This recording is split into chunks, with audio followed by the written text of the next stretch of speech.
Hello everyone, and welcome back to our backyard garden. It's getting a little late in the evening, but as you can see, we still have the sun, daylight, today. Today I'm gonna harvest and pick some of the tomato, the yellow pear, you can see there. Some of them actually drop on the ground, and some of the red tomatoes. And I'm gonna show you an update on the bitter melon. So before I do that, let's just talk quickly about the weather. So this week again, the weather is up to 95. Today's about 98. Some places actually over 100. So it's extremely hot. Now it's about 7:30, almost 8 o'clock. California, West Pacific time. Of course, we still have sunlight because in the summer, so it doesn't get dark until about around 8 p.m. So I got another 15 to 30 minutes to pick all this stuff.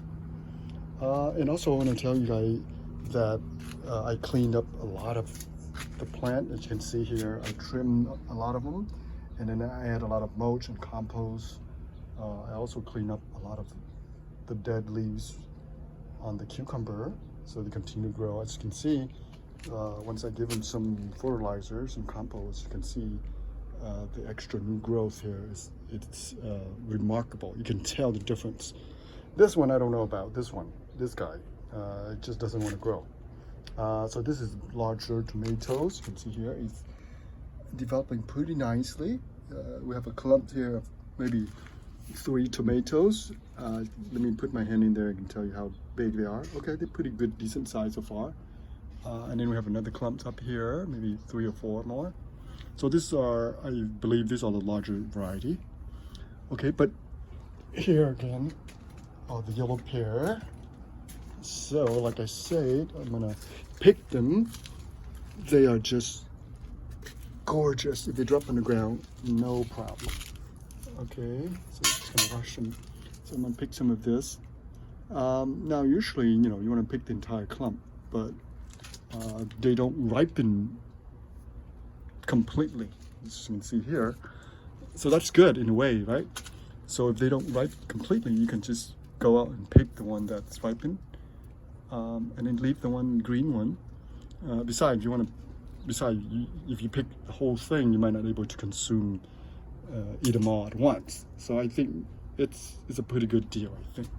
Like this one here. So I already picked some of them the other day. So this are here just extra. Now they actually pretty decent size. This clump here, this is just a beautiful clump. Look at that. Isn't it beautiful? So here, all right.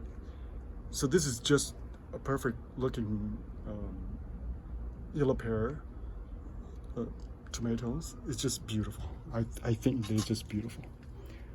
And when the weather is very hot, they typically they tend to ripen a little bit faster because of the heat.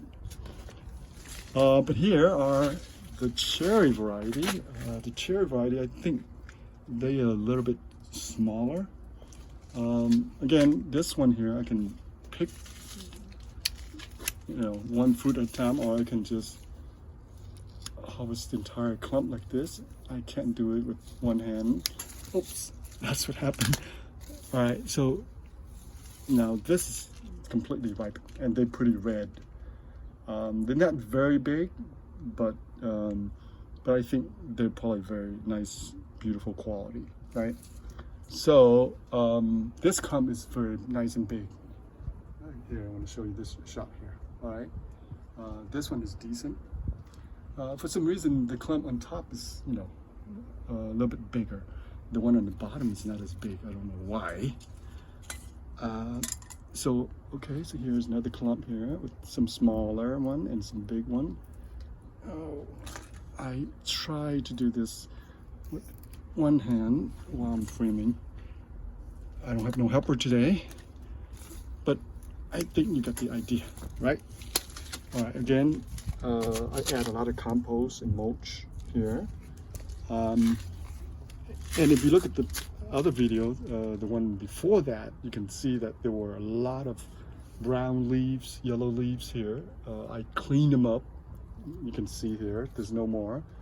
And I cleaned up a lot of leaves, dead leaves and yellow leaves. Same thing with the yellow pear. I did all that. And I add a lot of mulch and compost. And the plant just loved it. Okay, so we just watered this a little bit today because it's really hot. So typically when it's about 95 and above, I come out here and try to water the plants maybe once a day, because it's just so hot in California. And you usually have to wait for the cooler temperature in the evening before you, or in the morning when you water the plants. So I couldn't do it in the morning because I leave very early to work. So usually when I come home, I'll wait until about, right now at 7:30, then I water the plant. All right, so that's our cherry tomato and the yellow pear. Okay, so here along here, again, the cucumber, they are responding pretty well to the compost, as you can see, and they'll continue to produce. That's really nice. And again, I cleaned up a lot of bottom stuff. Now, I think I'm gonna remove this too. All right, I don't think I'm gonna leave them for the seeds. I'm just gonna remove them completely, so it doesn't take up too much of the resource, of the energy from the mother plant. All right, give me 1 second. I'm reaching out for my cutter. So, sorry guys, I'm gonna remove it. All right, so this is the little branch here, or vine here, to this two beautiful Persian cucumber. So I think I'm gonna remove it. All right, so hopefully the plant will continue to develop and grow and produce more cucumber. Like I say in my other video, we've been harvesting maybe over 2 dozen of cucumbers so far from the 5 of the plants, and so far they've been, quite produced quite well. All right. Okay, so let's go back here to the. I want to show you the last thing. Okay, this is Melon spinach. Look at that. It almost seems like a replay of last year. They just know exactly what to do, and they know exactly where to climb up the trellis. As you can see, if I zoom in a little closer, you can see the old vine from last season is still here, and then the new ones can just go around it. It's just like a repeat, and it seems like a repeat year after year. All right, so that's the Melon spinach. So we've been harvesting them, and I want to show you before I end this video real quickly. Okay, so here I want to show you the bitter melon patch. We have a lot of bitter melon. So this is a 2 big one. You can see after maybe 1 week, this is how much they grow. Literally triple in size. They were like tiny like this, and now they over 1 inch in diameter, but almost 6 inch now. I think the 6 inch right there, exactly 6 inch. And here's some more. I discovered some more. There are probably 20 or more bitter melon, or melons, bitter gourd, whatever one you want to call it, in this patch here. And if you look into the ground, I also cleaned up a lot of other stuff and add a lot of compost. You can actually see the vine right there. This beautiful one. And here you go. There's another one here. There's a whole bunch of them. I know that. Right there. See that? Right there.